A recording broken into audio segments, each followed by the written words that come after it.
Hi, I'm JP. And I'm Adam. I've never seen Lost. I have. I'm told that it's good. I liked it. I'm told that it made sense. Sort of. But we're watching it out of order. So it definitely won't make sense. But it might still be good.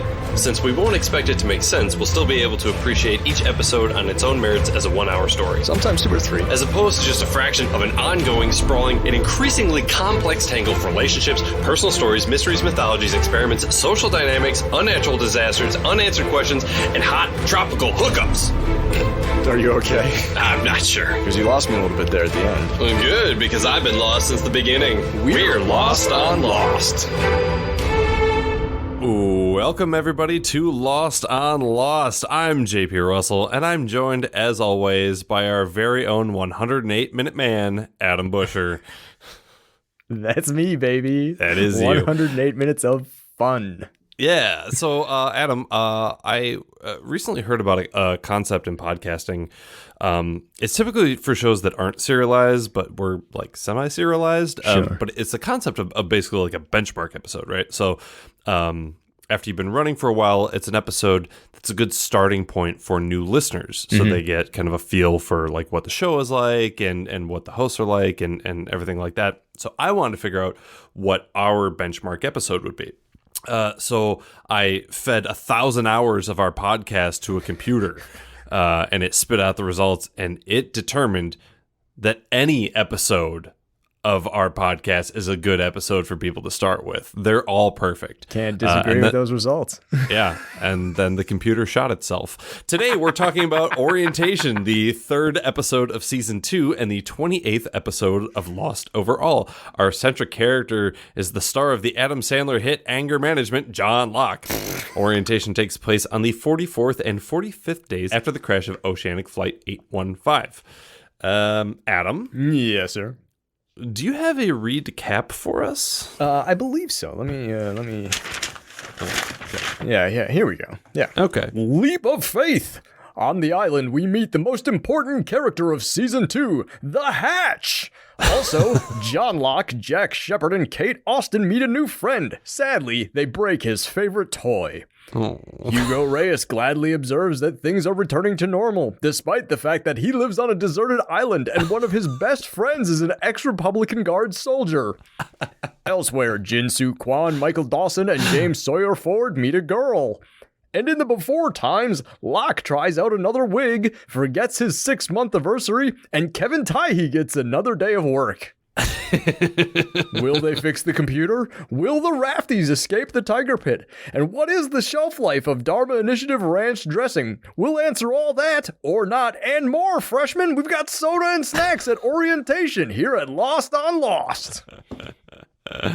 Brilliant. JP, Brilliant. I have a surprise for you. We have a guest. What? Who? We've got a brand new guest this week joining us all the way from an undisclosed location in central Wisconsin. Welcome to the show, Chris Waters. Yo, what's up? So is my location undisclosed, or could you just not remember where I'm actually from? Well, I didn't want, in case you're heading out. I know where you're at. Oh, okay. Little column A, little column B. Yeah, one of the other. Okay, No, sounds good. I know where your home. I know where your home is. I didn't know if you wanted me to tell everybody on the internet where your home is. That's a good plan. Yeah. All right. In fact, let me get on Twitter right here. Chris, why don't you give me your full street address and zip code, and all 3 of our Twitter followers will then be aware of it. Oh boy, Chris, welcome to the show.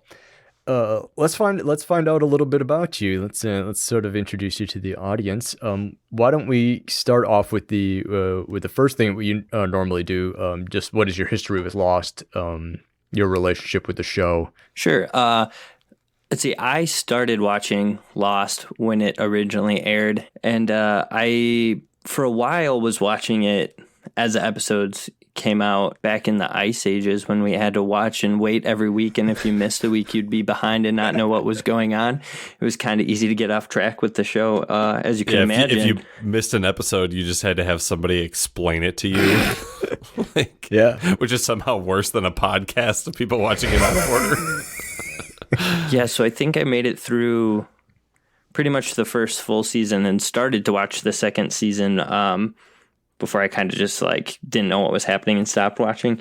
Then I came back to it later, and I've watched. I started it several times, and then I have finished it except the final episode. I keep trying to finish it, but I keep falling asleep in the final episode. Like 3 times I've tried to watch it. So you've seen every episode of Lost except for the finale. Well, I mean, I've started watching it 3 times.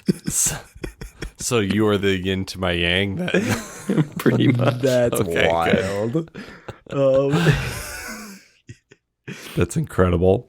And I was going to say, not only are you a fan of Lost, you are also a fan of this show. I think you've listened to every episode that's aired so far. That is accurate. So that's also very exciting. Yeah, according to the analytics, it's you and somebody in North Korea that's been listening. So it's you and some supreme leader that's a big fan. Should we do it? Should we get into it? Let's fucking do it. Let's see here. Orientation originally aired on October 5th, 2005. It was written by Javier Grillo-Marxuach and Craig Wright. And it was directed by Jack Bender. Javier wrote 16 episodes of a show called Jack 2.0, which is what I assume we'll be calling the back half of Lost. Craig Wright created the show Dirty Sexy Money, which are also the 3 words that I used to describe gin. And Jack Bender directed Child's Play 3, Look Who's Stalking. It's like his one movie credit. Did you want to say something about Dirty Sexy Money? Yeah, Dirty Sexy Money. I think that the 4th banana in that show, it was Dylan McDermott, Josh Molina, one other guy, and then one Christopher Titus of of these Fox sitcom Titus, which went 3 seasons. He was the main character. Oh my God. He's amazing. No, it's that show with Cynthia Watros. Cynthia Watros is also in this episode. We don't really get to talk to her much, but she's... So yeah, Dirty Sexy Money, also starring Christopher Titus. Motherfucker. Okay.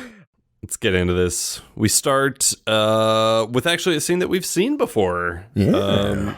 In the other 48 days. Yeah. Sawyer, Michael, and Jin getting the shit kicked out of them by Mr. Eko. Just 3-on-1, and they have no chance. No. He just comes in like the Hulk. Yeah, basically, dude. He's a force of nature. He hits Sawyer, and I was like, eh. He hits Michael, I was like, eh. He hits Jin, I was like, no! You bastard. Even if they had all 6 of their arms functional, they would still have no shot against Eko. He would fuck them up. I don't know if in chronological order, if this is the first time we see Mr. Eko, but if it is, it's like, holy fuck, who is this mountain of a man who's just punchicizing all of our sweet boys and Michael? We get, I think we get a clip in another episode, which we have not yet watched, of Eko just like storming toward them. And we've seen a version of that in the other 48 days, too, where they're just like laying there. Is basically all 3 episodes are basically showing the same scene. Yeah. Yeah. But then, all 3 of those fools get thrown into the cage. Well, also, Eko's just casually like dragging one body through. Dude, everyone else, they got 2 people like dragging these people through he's just like not even breaking a sweat. That was my only note for cinematography. That shot of Mr. Eko just brooding through the jungle was fucking awesome. It was so good. Really long lens, a lot of compression. It looked beautiful. From there, I think we cut to the hatch. Somebody's holding Locke at gunpoint. Kate's playing Die Hard. That's exactly Kate's crawling around like the rat she is through the vents. And almost gets her ass shot. Jack must have just got done running a marathon. He is fucking drenched. There's a lot of sweat in this episode. This is a very sweaty episode. But Chris, you mentioned Kate almost getting fucking shot.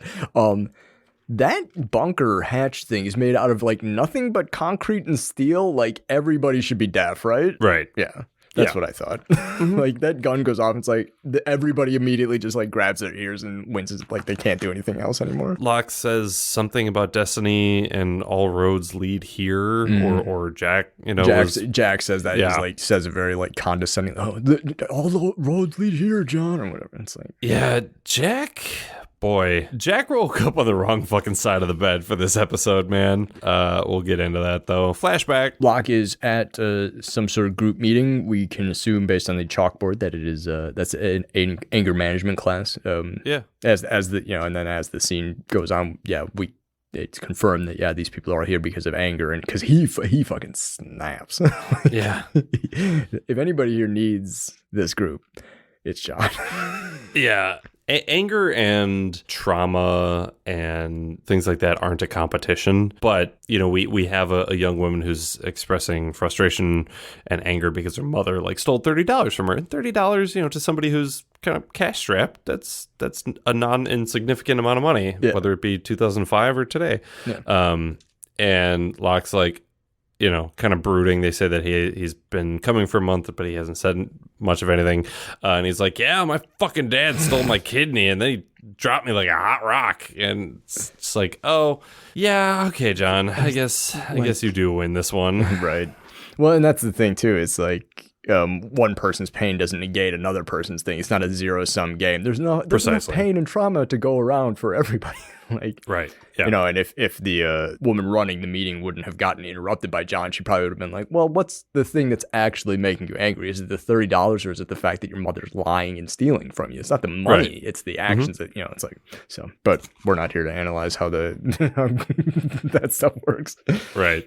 We cut to outside. Before we cut to outside, we get a glimpse of who's sitting next to John.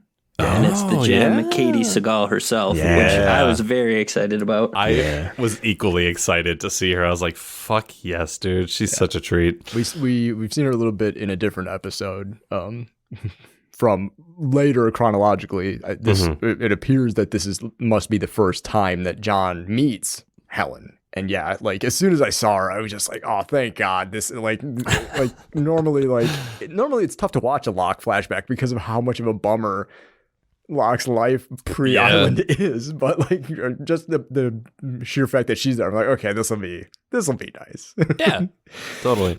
So then, we cut outside. Locke's trying to light up a smoke, and Helen comes up to him. I don't know when the last time either of you have been flirted with by an individual that you weren't in a relationship with, but the last time, haha, false. But she was flirting with him so hard. Yeah. I've never seen that level of flirting happen in real life. That only happens in television. I've been flirted with in the past by people, but never to the comically elevated level that you see in television and movies. Yeah, but it was definitely elevated, but at the same time, what they were saying wasn't outside the realm of possibility. Oh yeah, absolutely. It was a very good meet cute. Yeah. But yeah, she was DTF real bad. DTL, she's down to Locke, baby. Too bad I'm not into bald men. I'm not bald. I can wait. I wrote that down too. It's very good. We come back to the hatch. Jack's asking where's Kate. Yeah. She's in the fucking vents. Yeah, apparently they must not have come here together because he doesn't know where she is. No. We follow her. We follow Kate deeper into the hatch. She finds an armory. Yeah. We find out later in the episode that two guys lived here. Why are there 15, 20 guns? That looks like any room in my house. I don't know what you're talking about. Actually, I really appreciated her grabbing the shotgun. Clint Smith from Thunder Ranch, the firearms instructor, says, if I'm sitting you down and I put two guns in front of you, a big gun and a little gun, and I say someone's going to bust through that door in 5 seconds, you got to choose a gun. Everyone's always going to pick the big gun, and Kate went for the big gun. That's interesting that you say that, because I made a note here. I was like, yeah, you take the shotgun because, you hardly have to aim. But if you're in close quarters like that, are you really, I was thinking to myself, I wouldn't want a long gun. I would want a pistol. For just the fact of dealing with close quarters, shotgun's great, but you're also dealing with a hostage situation, so it's not great. So, but I don't know if she knows that or not. So just grabbing the scattergat, not a bad choice. Well, I think she's unaware that there's a stove that she could be utilizing.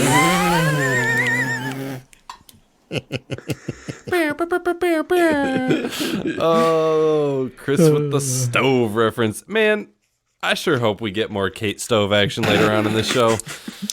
We've established that there's infrastructure on the island. I just hope she gets to, they're like, oh, we gotta cover our tracks, and Kate gets to like really shine, Yeah, she's like, I have an idea.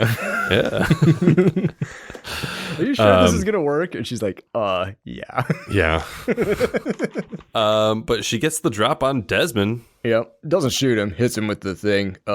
Another negligent discharge here, and it blasts the computer, fries it. Which we don't know why that's problematic yet, right? No, we don't know. We just know that there's a timer on the wall that everyone is now aware of.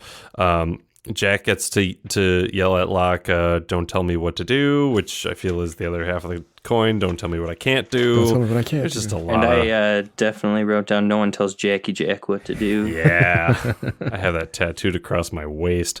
Speaking of tattoos, Jack's awful tattoos are actually Matthew Fox's awful tattoos. Just fun fact. Are they? And they must have been too hard to cover up, so they just had to write them into the story. Which is bonkers because the amount of times he's wearing a sleeveless shirt. He could just wear a t-shirt. Like, they could have just did that, and then we wouldn't have to look at Jack's ridiculous tattoos. Well, because there's little things like Charlie's. I forget what the tattoo says. We saw it in. It's a Beatles thing. It's on his shoulder. White Rabbit. It looks like a bad fake tattoo, but then there's like Locke's scar, which that looks really good, like across the board. Like somebody has to reapply that shit, and I was just like, oh, maybe the same person's doing the scar is doing these terrible tattoos, but those are just Matthew Fox's terrible fucking tattoos. They're real, 100% real. Again, we have wonderful guests that bring more context to the show than the two hosts. Thank you, Chris. One other creepy thing that happens here before we do our next cut is Desmond thinks he recognizes Jack as all this like stuff is happening. He's trying to deal with the computer being shot. Like people are freaking out. Jack's sweating on everything. Desmond's like, "Don't I know you?" Jack's like, "I don't know. I never think about anybody except myself. So how would I know if you know me?" Crime Watch a few months ago. That was a case of mistaken identity. That was about 2 weeks ago. Oh yeah, that was him. Flashback. Helen's house. And John Locke is pulling a Kate.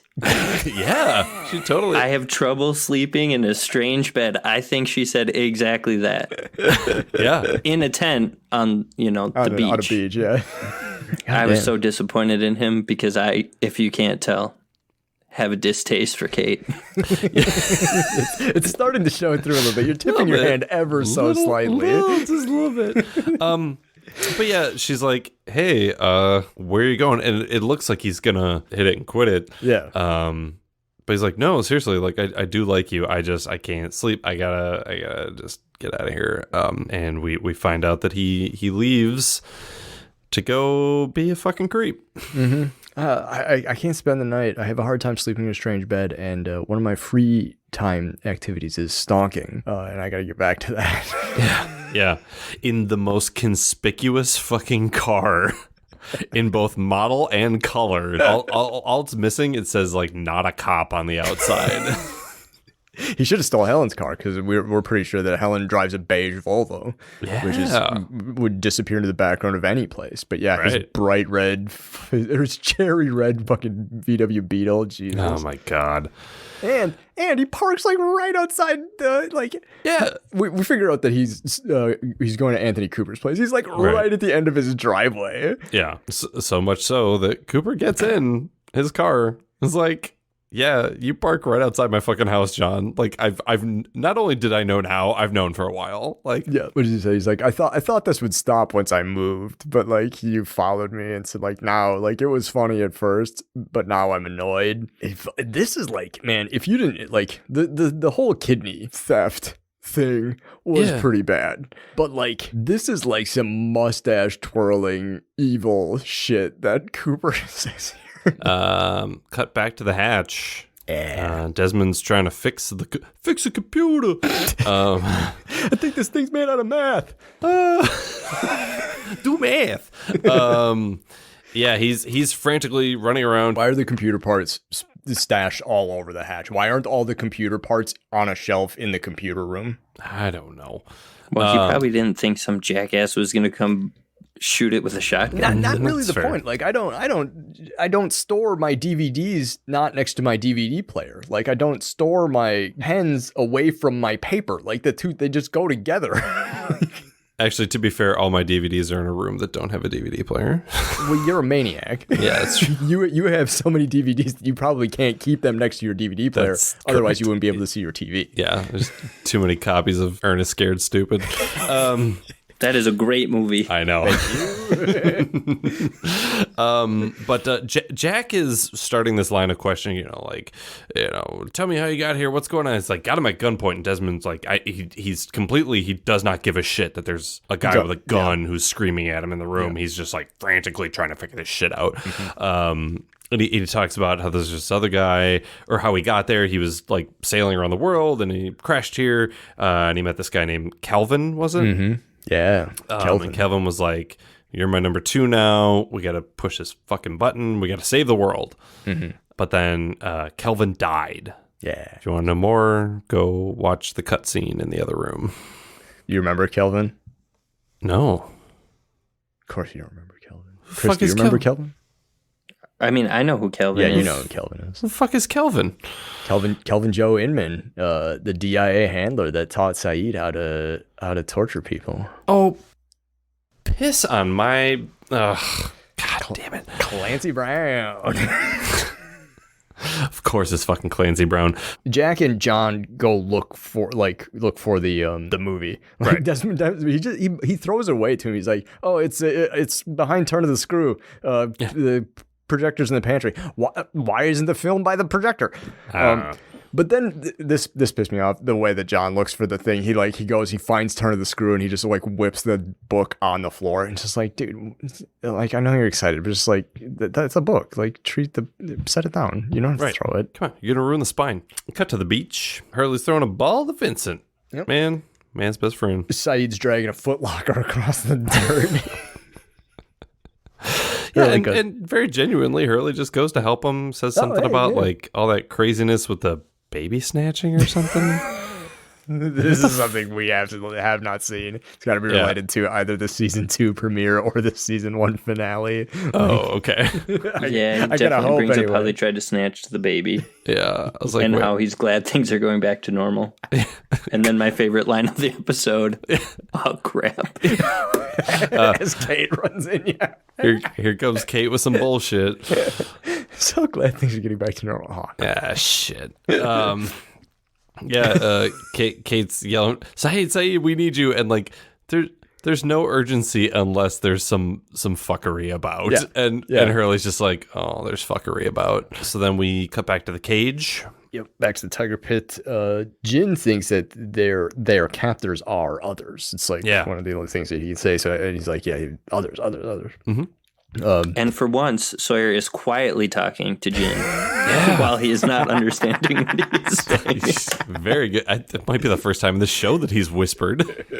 Although I think he's still being racist. Yes. I'm pretty sure he calls him Chewy He does 3 call him seconds Chewy later. It's not the only racist thing he's going to say whilst in this cage. So they try to break out. They're like, hey, push me up out of the thing, whatever. He almost gets stabbed in the face with a machete. Stick knife. Although this does fill the plot hole JP was talking about last week, which I realized by the time this airs, Like that'll be like months from 3 now. months ago. But Yeah. Like this is why they didn't just climb on each other's backs to get out of the cage, I guess. Yeah, totally. Apparently, you'll get stuck in the face with a stick machete if you. I wrote down Mr. Eko Will Cut a bitch. Oh, yes, he will. That might have to be the name of the episode. Mr. Echo will cut a bitch and he'll smile doing it. Yeah. But again, just like, especially, I understand that literally there is an upper and a lower, but like dimension to the hole in the ground and ground level. But just seeing Mr. Echo just like at that steep of an angle is just like, it's such a power shot. Yeah. And he's just throwing that door up and down and he's got a knife on his stick. And I'm just like, Jesus Christ. I'd be like, what? Yeah. Okay. Whatever, dude. Like, Yeah. Well, and imagine a world in which you haven't seen the other 48 days. right.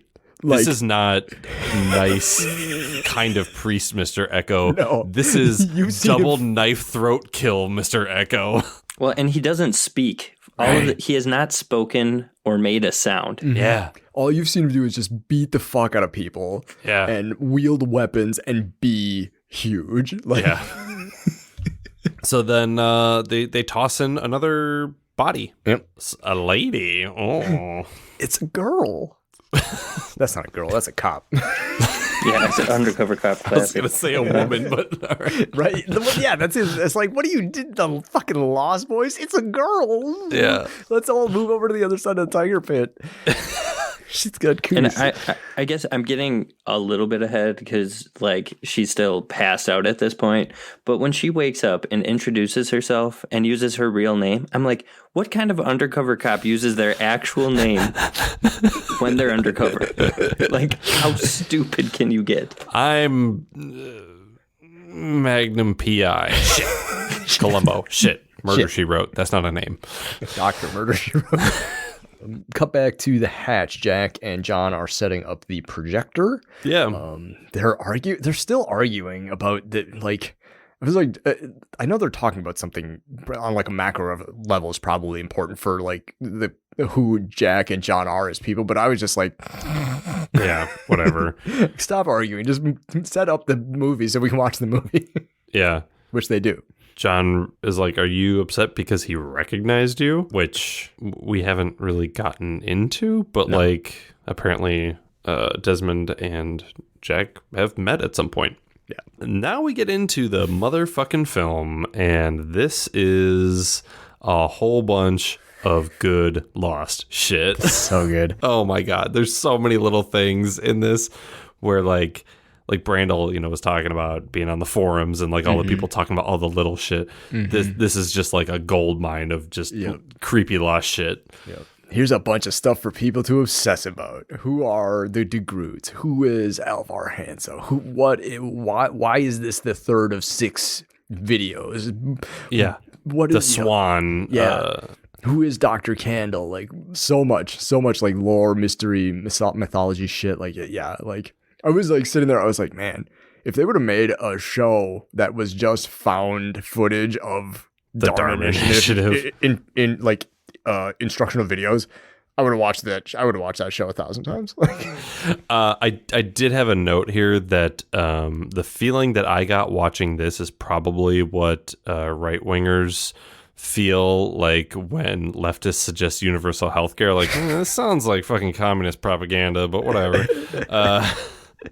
It's got all the, when they're talking about, we're learning science and psychopathy. Free thinkers and scientists can group setting. I was going to say, yeah, the zoology at least explains why there's polar bears. Like, that was my long time question. Like, why in the hell? Yeah, right. That question that got asked in the first episode of the show, like a year before this aired. There's a polar bear on a tropical island. It's like, hey, right, we were experimenting on polar bears. But unless they find out like, oh, polar bears have some psychic link or they can feel the magnetic fields or something, like, why the fuck polar bears? It still doesn't answer why they have fucking polar bears. There's a problem here with the Dharma Initiative, though. What's that?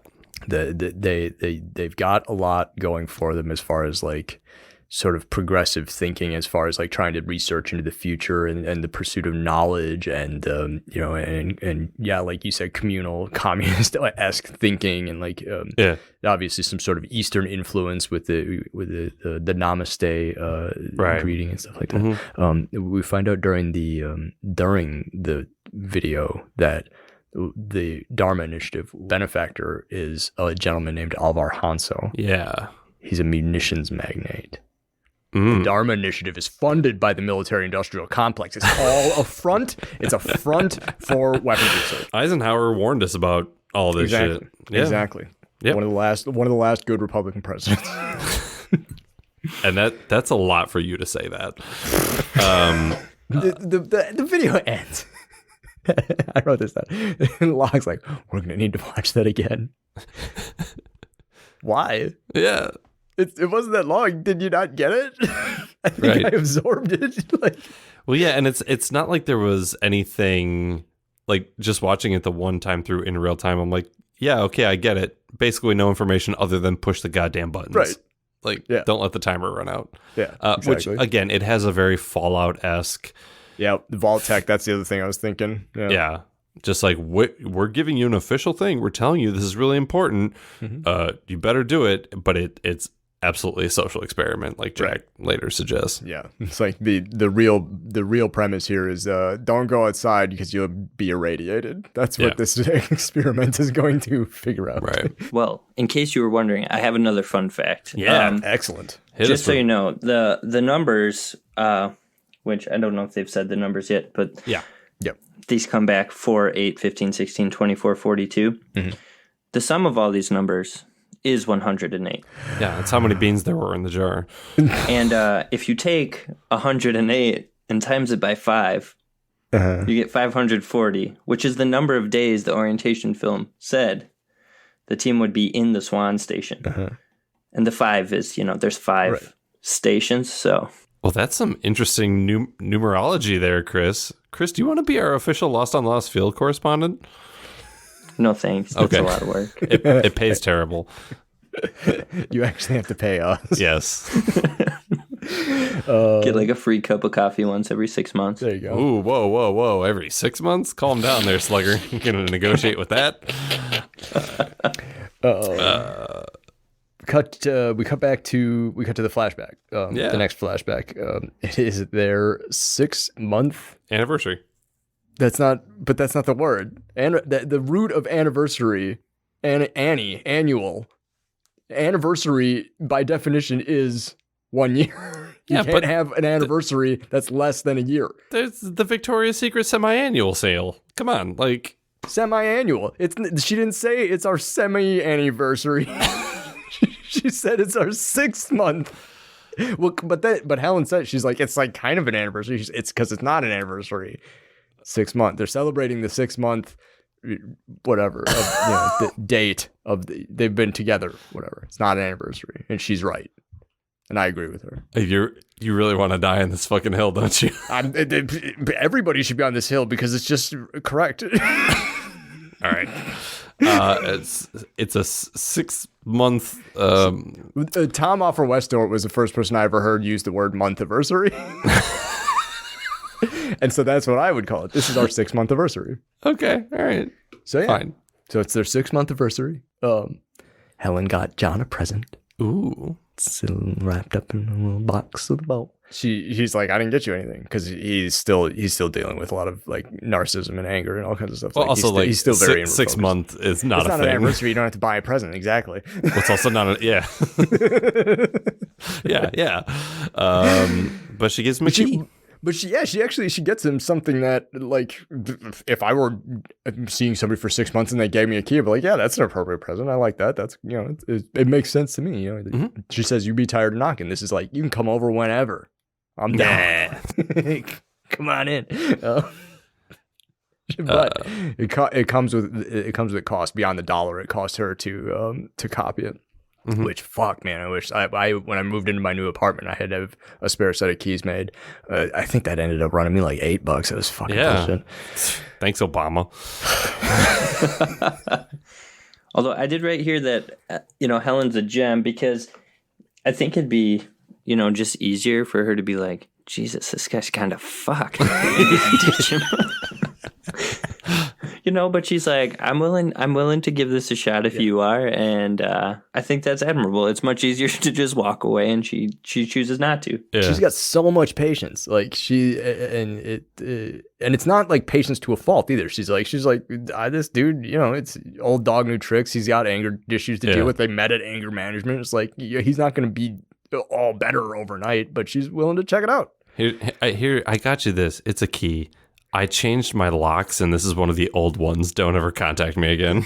Because she's like, you need to, like, the stipulation is you need to actually stay over, because I followed you last night, and I saw you just creeping outside of that house. Just out stalking. You can't do that anymore. Mm-hmm. I need you to stop, please. Thank you. I wrote the note, John probably has a key ring like a middle school janitor. Cut back to the present. Locke is rewinding the film. Yeah, Jack's not watching it. Yeah, he's like, don't you want to watch it again? Jack's like, no, I'm leaving. I'm out of here. This is insane. Yeah. And that's the end of that scene. Yep. My note was JL rewinds the film Jack fucks off. About time. About time. Cut back to the cage. Ana Lucia wakes up, and Sawyer and Michael start talking. She's like, how'd you guys get here? And they're like, well, we fucking crashed here. And they come to realize that they were all on the same plane, because she's the one that says 815. And they're like, oh my God, were you on the tail? How did you survive? She's from the back of the plane. She woke up underwater, and that's it. We know that that's basically true. Yeah. They don't know that, but we do. From the guy's perspective, the fact that she says 815 signals to them that she's probably telling the truth. And the fact that they're even mentioning we came here from a plane crash is probably a good indicator that they're telling the truth based on what they're saying, because they think that she's one of them, which she is. So when Sawyer pulls out a gun, is like, I'm gonna shoot Mr. Echo, she's like, oh shit, no, I don't think you guys are others. However, we still gotta suss that out, but I really can't have you shooting my main man, Mr. Echo. Shaft. So Sawyer does what Sawyer does best and gets his gun stolen from him. I thought you were going to say call somebody a racist nickname, but... both of those. Both of those. I mean, sorry. That's probably actually what he does best. But second best is get his gun stolen. Yeah, he his gun is snatched. super good at getting his guns fucking yanked from him. This is going to be... It's like Ana Lucia and Sawyer's thing. Is like, he has a gun and she takes it from him. Just like, that could be one of their cute little things that they do. Yeah, Sawyer's like arm is all fucked up or something. Yeah. And she's like, oh, well, I can pretty easily subdue him and take his fucking gun. That tiger pit is it's not very big. When she snatches the gun, like, Michael and Jin should have just jumped her and took it back. Right. Oh, that reminds me. You know what, Michael? I forgot to say my first comment. Shut up, Michael. Anytime he gets the chance, he asks about Walt, and I understand his son got taken, but like, these people threw you in a pit. They're not going to tell you if they have your son, number one. And number two, just shut up. Like, no one cares right now. You're in a pit.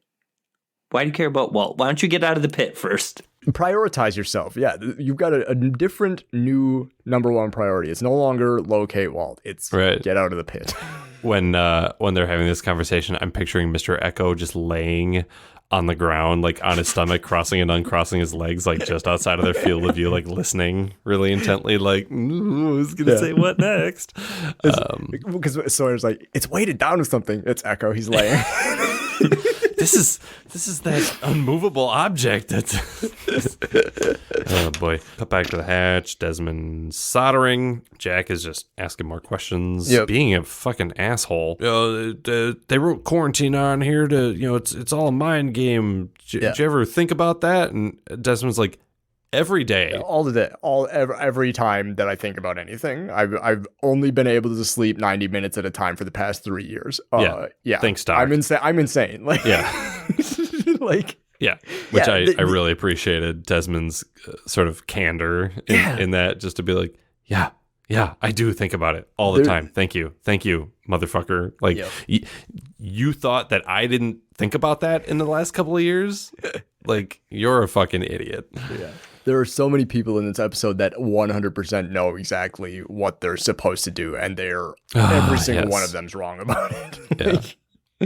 Well, except for one, but we'll get to Sayid. We'll get to it. Desmond believes he fixes the computer, so he flips the switch, but it does not work. He blows the breaker. Bum bum bum bum.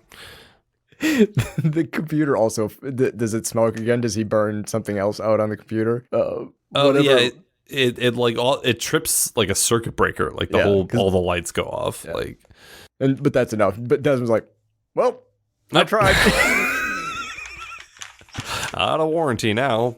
And then he just gets the hell out. Yes, he does. He's just like, well, fuck this shit, I'm out. And he just starts stuffing a rucksack full of just stuff. Canned goods and some, probably grabs a couple of books, like probably a first aid kit, a couple of bottles of water. He's grabbing like what looks like an injector and a bunch of vials of something. Yep. Could you guys see what that was? I didn't see what it was. I just saw that he did grab it. Yeah. And I mean, I definitely know what that's for, but we don't on the podcast yet. Right. I'm certain. It's one of those where if it is something that's like just in case, if it's like antibiotics, great, grab as much as you can. But something like food, you can figure out whatever is in those vials. I'm like, don't grab a handful, grab all of them. Yeah, he's like, I'm F&O, man. Yeah. I can't get away from here fast enough. Well, in his mind, there's absolutely no chance that this is a psychology experiment, and he doesn't want to be around to see what happens. And Jack is like the complete 180. He's like, nothing's gonna happen. I'm out of here. Have fun, John. And again, baby boy left alone. They leave for two different reasons. Des is like, I'm leaving because this place is gonna fucking explode, and Jack's like, I'm leaving because there's nothing happening here. Like, right? Yeah. Right. There's no chicks. There's no anything. Like, I'm bail. That's the thing. We have an indoor facility. We have supplies. We have guns. And Jack's like, this isn't interesting because I'm not the center of attention. Like, what? Exactly. I'm going to go to the beach where I'm the most important person for miles. Cut back to Helen's house. Yep. Locke's just out stalking Cooper some more. After he he didn't make it explicit, but by putting the key in his pocket, he basically agreed to the promise that he wouldn't stalk him anymore. So but she made no promises about stalking John Locke. That's correct. That's true. She's like, I'm going to give you this key on the condition that you don't stalk Anthony Cooper anymore. And then he's like, I will take this key on the condition that you don't stalk me anymore. That's why we love Helen. And yeah, she just gives him a little bumper tap there. She's like, fuck you. Like, fuck your car. That's like one of my favorite things to. I used to do this all the time when I was in high school. When I would bump my friend's car with my car, and they fucking hated it because like they were like, "Why are you bumping my car? Fuck off!" And I'd be like, "Dude, we're all 17 years old. We all are driving hand-me-down piece of shit $200 cars. Like I hit you at a half a mile an hour on purpose to bump you." That was absolutely my best friend from high school, Trevor. That was his exact thing constant. Like anytime he would always drive behind any one of us, any red light, he just hit us. Just tap you. It's the late adolescent version of tire tag. Yeah, absolutely. Totally. But yeah, Helen's pretty pissed off. She's like, good reason. If she takes the keys out of his car and yeets them into fucking Cooper's yard. She's like, he's not up. He's not looking for you. He does not give a shit about you, dude. Like he's not gonna come out. You got to go in there if you want to fucking deal with him. Yeah, she's shifted from promise to ultimatum. It's just like, this is it. I want to do this with you, but I'm not gonna do it with you. You got to pick. Just sit out here in the fucking street and stare at your dad's house, or come back to bed, baby. Like, right? Yeah. Like, she's like, yeah, you got to choose him or me. And he says, I can't. Yeah. Yeah, I don't know how. I didn't expect him to say that. No, but I don't know how. I can't. I don't know how. Like, yeah, we see how truly like lost he is with all this. Like John's shitty life. He can keep taking all this stuff, but like he's finally reached a breaking point where like he now has a focus for.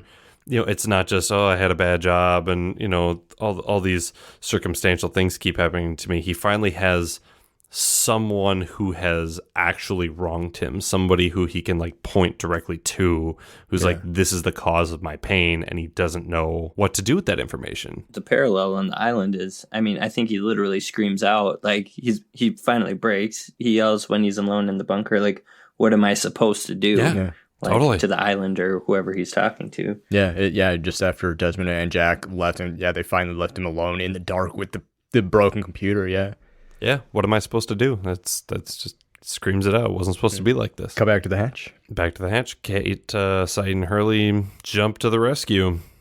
And immediately start looking for Jack. Where's Jack?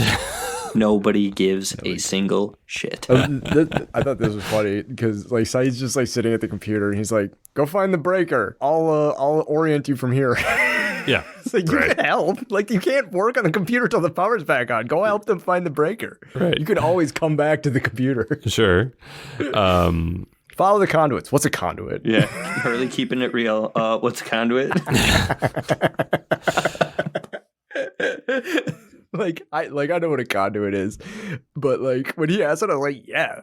What is a conduit? Yeah, that's a good ass question. What's a conduit? Right. Hurley stumbles across pantry, and he's he's fat, so he must be in love with food, right? Right. Yeah, that's the joke. Thanks, Jack Bender. Yeah. Kate from off screen. Did you find it? Depends on what you define it as.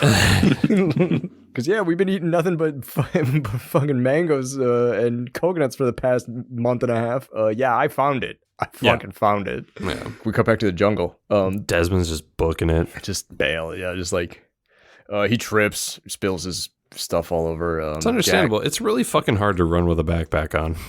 Mm-hmm. And I don't even think he has it on. I think he's got it over one shoulder. Yeah, it's even harder. Which is even worse. Yeah. Jack catches up to him. Jack's insane.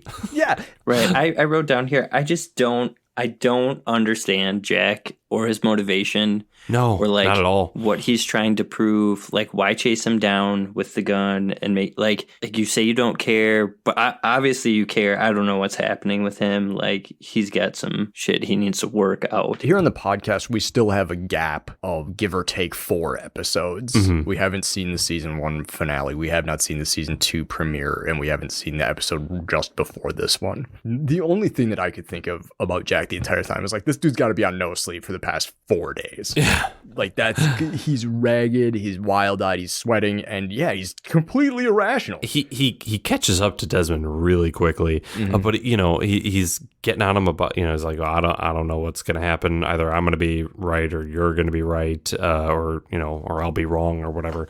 But I don't want to be around to find out. And Jack's just so insistent about like getting these, like, well, why do you believe that way? Why do you? And it's like, dude. It's like when someone's approaching an atheist, what, aren't you worried you're going to go to hell? No, like, no. I don't, I'm going to ask more questions. I already said I don't care. Right. I already have prioritized the things that I'm going to worry about, and this is not on the list. Right. Why is it so important for him to get these 2 men who believe in something to not believe? Right. Desmond finally recognizes him. He's like, I remember where I saw you at. You're running. Enrico Palazzo.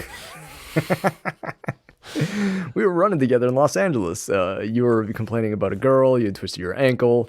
Whatever happened there? Was she all right? Like, did you, like, was it okay? Did you? Like, I married her. Wow. Okay, Doc. Gotcha. I didn't realize that was on the table, but I'm going to continue fucking off now since you're... Yeah, I'll see you when I see you. Well, he's like, it must not have ended well. And it's like, no, of course not. Have you met the guy? He's a dick. Yeah. Jack picks a very strange time to break down about Julie Bowen. Yeah. I'm just thinking about how, like, I just had no empathy as he's breaking down. Like, my notes earlier, like, about John Locke breaking down was like, it was just extra heartbreaking to see this like full grown man like cry in his car after his father destroys him. Yeah. And like Jack's crying in the forest, and I'm like, maybe it's because he's an asshole. I just don't care. Right. You're like, maybe? It's because he's an asshole. Right. It's very sad to see John Locke's breakdown earlier, but then when you see Jack's breakdown here, like, good. Whatever. Cry more. Like, don't give a shit. Yeah, that's a really good juxtaposition, Chris. And I mean, the music earlier kind of, I think, helped facilitate that. I mean, there was some sad music. I have to throw in this last fun fact because otherwise I won't get it in. And this one needs to be said. So Katey Sagal, just so you know, like her original gig was actually as a backup singer for like several famous people. Really? She has been a backup singer for Bob Dylan, Gene Simmons, Tanya Tucker, and most famously with Bette Midler. She was one of the Harlettes. So that's kind of how she got her start, which I thought was pretty interesting. And since, I mean, music is my thing, so I listened to a lot of that. So that's my fun fact about her. Bette Midler from Beaches fame? Yeah, and like from Hocus Pocus. Yeah. I knew that Katey Sagal was a singer, but I didn't know that part about it. Like that's fucking cool. Good. That's a good fun fact, Chris. Damn. Sometimes people are like, here's a fun fact, and then it's just a fact. That fact was actually fun. Chris showed up with Riddles 3, and I appreciate that shit. Cut back to the hatch. I fucking love Sayid so goddamn much. John's like, I need to explain. He's like, no, there's a fucking clock on the wall. It's counting down. You're telling me I need to fix this. You'll explain it to me later. Like, we're wasting seconds. And I was just like, thank you again, Sayid. Is just, he's amazing. Kate gets the power on. She finds the breaker, flips the switch. Power comes on. Sayid fixes the computer. They got 4 minutes left. The lights come on. They can see the clock clearly. They start punching in the code. Hurley starts freaking out because he recognizes the numbers. He's like, whoa, stop. The numbers ruined my life, and they're about to again. Please don't. I was like, oh, wait, but now he's okay with it. And then I realized 32 is not the last number. It's 42, that little sneaker. Yeah. I loved that so much because he was like 4, 8, 16, 32. Yeah, no, go ahead. Yeah, and he didn't have to lie because we know he's a terrible liar. Yeah. So, I mean. But at the same time, yes, the numbers have brought badness, but like there's also a countdown. That can't be good. Countdowns are rarely good unless it's like countdown to like chicken nugget time on the microwave. Jack comes back with the right number. He's like, no, it's 42. Hurley's trying to pull a fast one on you. I gotta save the fucking day. And him and Locke get into a shouting match about like, why do you find it so easy? Like they go back and forth, but that's the final thing. It's like, why do you find it so easy? And then he's like, yeah, he comes back. It's never been easy. Yeah. Jack's whole thing about like, I can't do this alone. You know, it's a leap of faith. Like Chris, exactly you were talking about earlier, how like the flashbacks sort of informed like how he couldn't make a decision about whether to be alone or to be with Katey Sagal. Now he's finally at a point on the island where he realizes that he can't be alone, that he does need someone else, that he does need help. Well, and I think it's like, the most important moment of the episode, really, because, Helen's rubbed off on him because I think she asked him to take a leap of faith originally. Yeah. And, I think every other man in his life has abandoned him. Sure. And, like, Jack ends up pressing the button, and that... I mean, while he's not a father figure by any means, or at least hopefully not, I don't know. I think that's an important step for like both of their relationship because it seems like there's some tension going on there. Yeah. Throughout this whole entire episode, totally. They're kind of at each other's throats a little bit. Yeah. But Jack takes his sweet time till we get down to 1 second. He pushes the button, the timer resets, and Locke says, I'll take the first shift. And that's it, man. That's orientation. Holy feel shit. Oriented. Yeah. Right off the top, did we like it? Was it good? Chris? I mean, I really like this episode. I think it's early enough in season 2 where if you're not super familiar, you could jump in and kind of like, there's enough action to like hook you in, I think. I like this episode a lot. True. Yeah. JP. Overall, I did like it. I wanted more time with like Sayid trying to fix the computer or Desmond. I'm like, get rid of the cage stuff. Don't give a shit about that. That's all like wasted time. Put that in a different episode. It doesn't feel like, right. Yeah. The stuff with Katey Sagal and Locke and his dad, like I said, it does kind of inform the stuff with Jack later, and I think Chris, you did a really nice job of sort of rounding out that thought that I was trying to express. The flashbacks I wasn't crazy about in this one, but all of the on-island stuff in the hatch, regardless of Jack being a psychopath, I very much was like glued to my screen watching it. I liked all of that immensely. Adam? Yes, I did like this episode a lot. I'd give it like a B plus. Yeah, it's not my favorite out of everything we've seen so far, but yeah, there is plenty of action in it. There's I don't know if I'd say action. I'd say tension. There's a lot of tension, which I love. Yeah, like it starts with tension with the guns, with the gunplay at the beginning. goes to tension later in the hatch, and the standoff between Jack and Locke, and then Jack and Desmond, and then stuff like that. The Tiger Pit stuff, the tail section stuff, felt a little out of place to me. And then as far as the flashbacks are concerned, I enjoyed it. It didn't click for me until Chris, you started like explaining it. Like I was seeing it as one of these like, oh, this is just a story about Locke's past, which happened a lot in season 2. You got flashbacks to just stuff, which in this instance I was very excited to still see it, because I like watching Katey Sagal. Helen is like the polar opposite of Gemma Teller. Like, yeah, she's awesome, and I can see how foundational her reality is for Locke and making him grow into the present day human we see on the island. Yeah. So yeah, I like it a lot. B+ solidly for me. All right, so Lost MVP. So this is your favorite person of the episode, minus your knowledge, minus your context, just in orientation. Who was your MVP, Chris? I've been deliberating about this, and I can't pick one, so I'm going to pick 2. I like Helen a lot just because I think her relationship with John's really informed, I think, a lot of who he is. But I also have to give it to Sayid for being one of the only actual adults on the island and just coming and get stuff done. Yes. Dude, I don't know what the fuck happens to Sayid in this show, but he better not get done dirty. That's all I'm saying. No comments. Yeah, why are the two guys that have seen the show fucking silent right now, you pieces of shit? JP, who's your Lost MVP? Oh, Francine. Yeah. Sit down, Francine. Yes, Francine. You know what? Even though she got sort of overlooked by John Locke, you know what?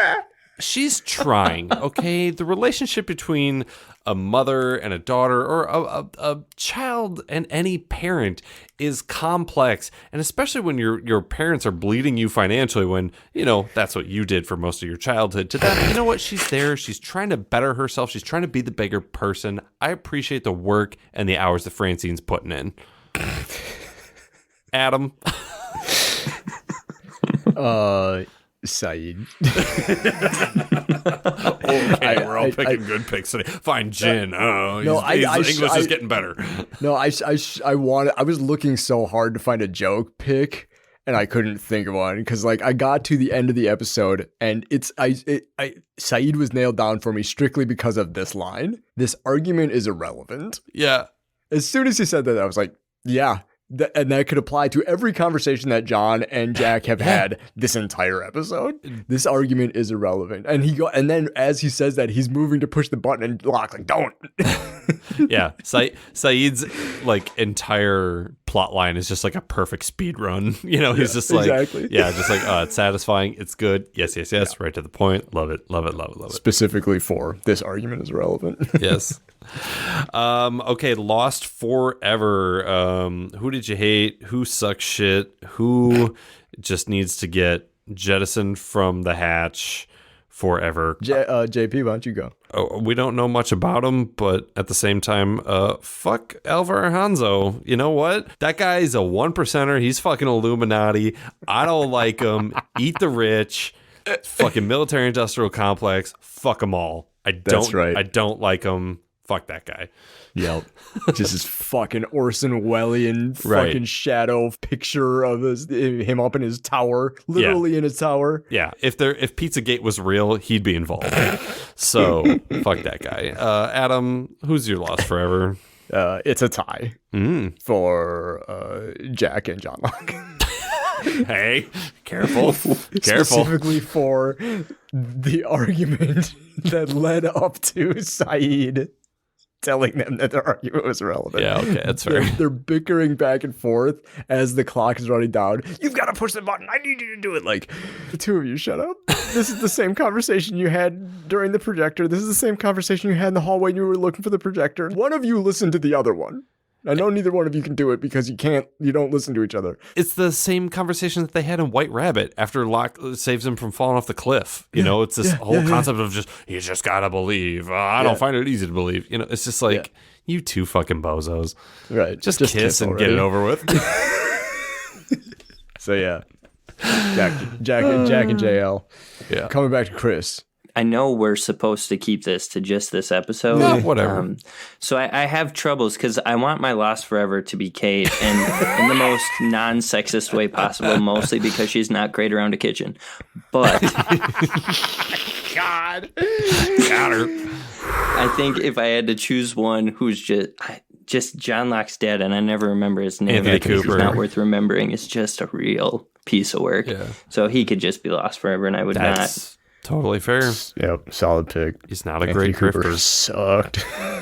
That's it, guys. We did it. We did orientation. not crush it. Chris, thank you for joining us, dude. Yeah. You're welcome. Thanks for having me. Of course. Thank you for supplying us with fun facts, little factoids. And explaining to me how the flashback actually related to the present day yes. storyline. Thank That you was very for- helpful. Thank you. Generally being a better Lost host than we are.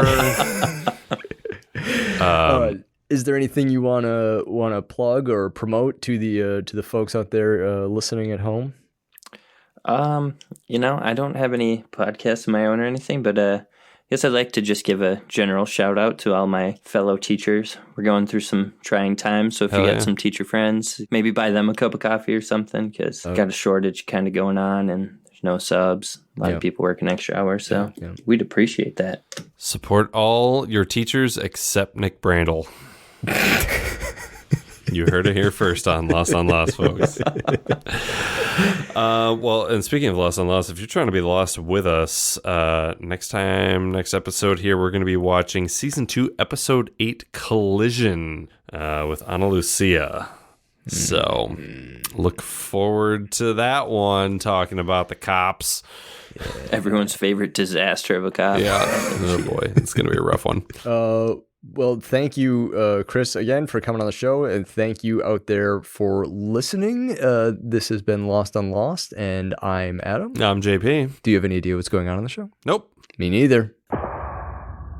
Lost on Lost is produced and edited by me and JP. We wish to acknowledge that we live, work, and produce our show on occupied land. Burbank, California is located on the traditional tribal lands of the Tongva, Chumash, Kizh, and Fernandino Tataviam peoples. Milwaukee, Wisconsin is located on the traditional tribal lands of the Peoria, Potawatomi, Miama, and Ho-Chunk peoples. And Lost was produced in Hawaii on the lands of the Kanaka Maoli. Visit native-land.ca to learn more about the land you live and work on. You can engage with us on IG, Facebook, and Twitter at Lost on Lost 1. You can also email us at wearelostonlost@gmail.com or support us with dollar monies at coffee.com/wearelostonlost. Thanks to Lostpedia and its community of contributors, Danny Schmitz, random.org, and as always, you the listeners for tuning in. We're hosted at Podbean. You can hear us there or wherever you get your podcasts, except MySpace. We're not on MySpace. Yet.